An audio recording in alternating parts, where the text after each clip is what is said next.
Okay, welcome to this week's episode of Luv Subbin. And this episode finds us at Panther Creek State Park in Morristown, Tennessee. And we were at Pigeon Forge today at our first adventure, and all we saw were RV after RV after RV going down, coming back. Going to Pigeon Forge, to Gatlinburg, all of that, and the traffic was just crazy. And we thought about going there. We thought about going to the Margaritaville RV resort, but it was like 115 bucks a night.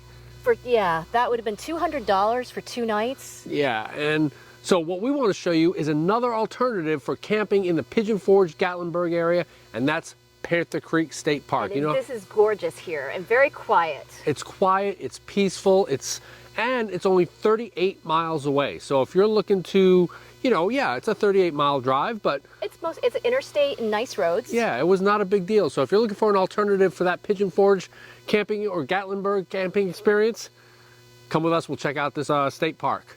And we primarily came here to see this. And what is this?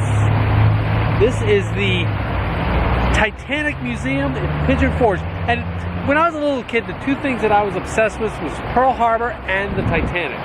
So we're going to go ahead and check out the museum, see what it's like. And it's going to be like a kid in the candy store, I bet. Oh yeah, it'll be very, very interesting.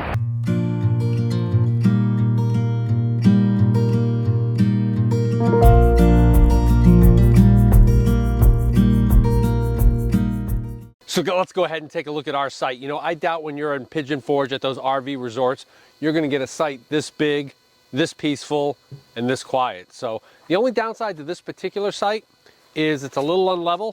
You can see we had 3 blocks. We had to put 3 blocks up, so 3 inches to get it level. And it's also a very short site as well. Yes, there are some monster fifth wheels and stuff like that that you can see down there, so it certainly is capable of holding a bigger rig. Big rigs. But I would definitely check the information on the website to make sure your rig will fit into the site, because there are, like Cindy says, some really small ones. The sites get more level as you get down towards some of the lower numbers down at the hill. So sites 2, 3, 4, 5, they're pretty level. Well, after this, you're basically going up the hill here. Right. And it's a big loop going up and around. So it's about 40 sites. Yeah. Picnic table, fireplace was clean, which is good. This is a water and electric site. Were there any sewer sites? Nope. So 50, 30, and 15 amps. We're not boosting. Water came in at 66 ppm, so that was really good for the total dissolved solid, so good quality water. And yeah. So we're in site number 25 across the way. This is site number 24, and you can see this one is on the shorter side as well. And it's a little bit unlevel side to side because it's going up the hill. So you would probably have the same problem with this one as you would with that one. We just finished our rally up in Vermont. We looked at this pavilion and we're like, holy Toledo, this is like the perfect pavilion to go ahead and hold any type of group gathering. Look, they've got all the plugs in the sockets so you can light up any electrical stuff you might need. It's got a roof. You've got a roof. Check out this fire pit. Isn't that the coolest fire pit around? That has got to be the coolest fire pit ever.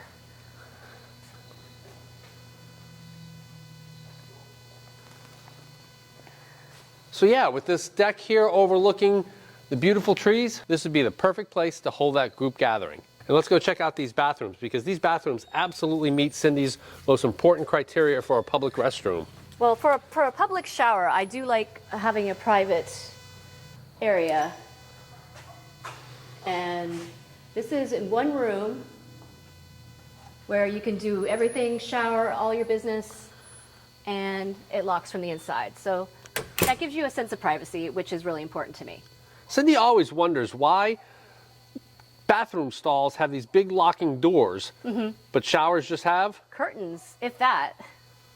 And in most private campgrounds, even when they say Wi-Fi, it totally sucks and doesn't work. But the state park, we almost never see state parks that have Wi-Fi. Almost never. Yeah. I mean, and look, we have right over there. We have Wi-Fi.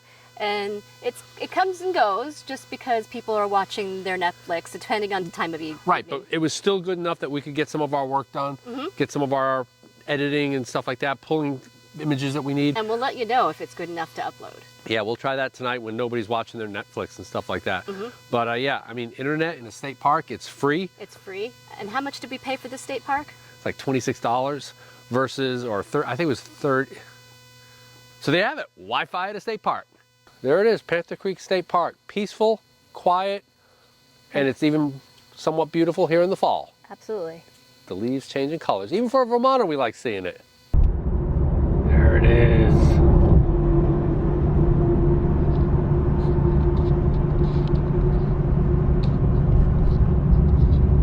You can see the funnels. Ripley's Believe It or Not. There's the Hatfield-McCoy dinner feud. A rootin' tootin' good time there. Here we are. Turn right into the parking lot. Directional.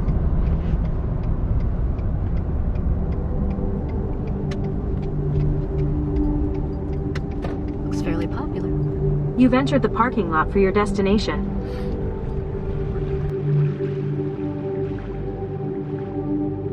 We had really looked forward to putting together a video on the Titanic Museum. But when we got there, we found out that they weren't allowing any photography on the first floor and only still photography on the second. But as we've said before, our YouTube videos are first and foremost travel scrapbooks for us to look back upon. So we hope you enjoy the still clips that we captured, along with a brief explanation. Our photos started at the grand staircase on the first floor, where they had a fabulous reproduction of the staircase on the Titanic. It was pretty cool that as you wound through the exhibits, they recreated many of the first class hallways, so you could kind of get a feel of being on the Titanic.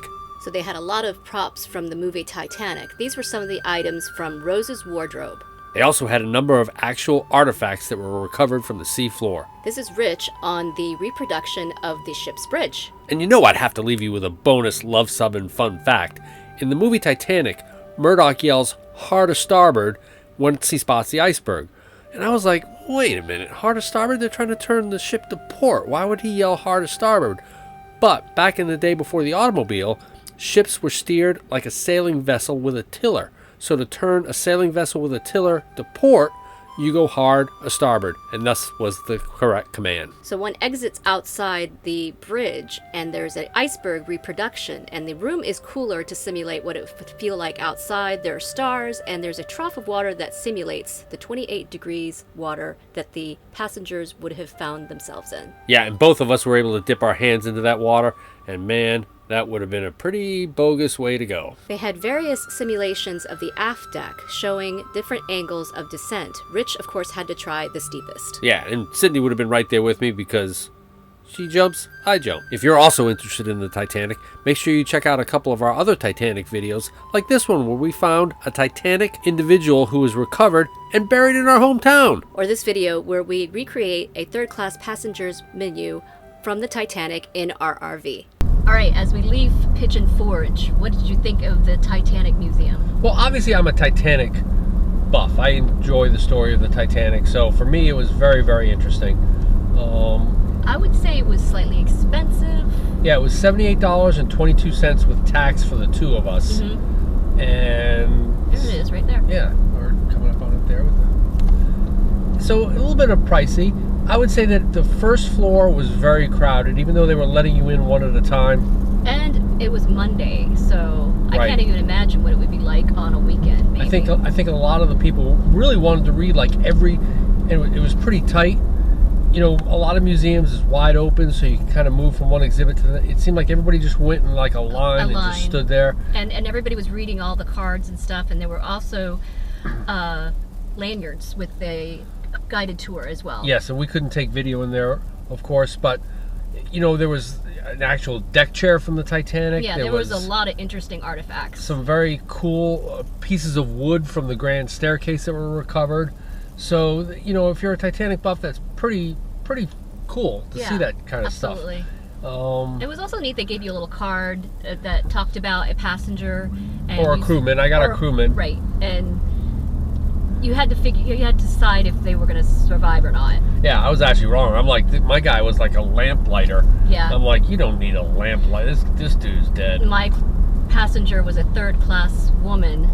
Yeah, that's like 50-50 right there. If you were a first-class woman, you were like 95%. There you have it, our one chance look at Pigeon Forge. So Back to the campsite. Join us next week as we boondock on the campus of Auburn University for an SEC football game. and be sure to hit that subscribe button and the notifications bell because we have some interesting bonus videos coming up in the next couple weeks. So if you like this video, Give us a big thumbs up and if you think we earned a subscription, click to subscribe. and comment below if you've been to Pigeon Forge and what you want to see. Because we come out with RV and Airstream related videos just like this one every Tuesday. Thanks for watching.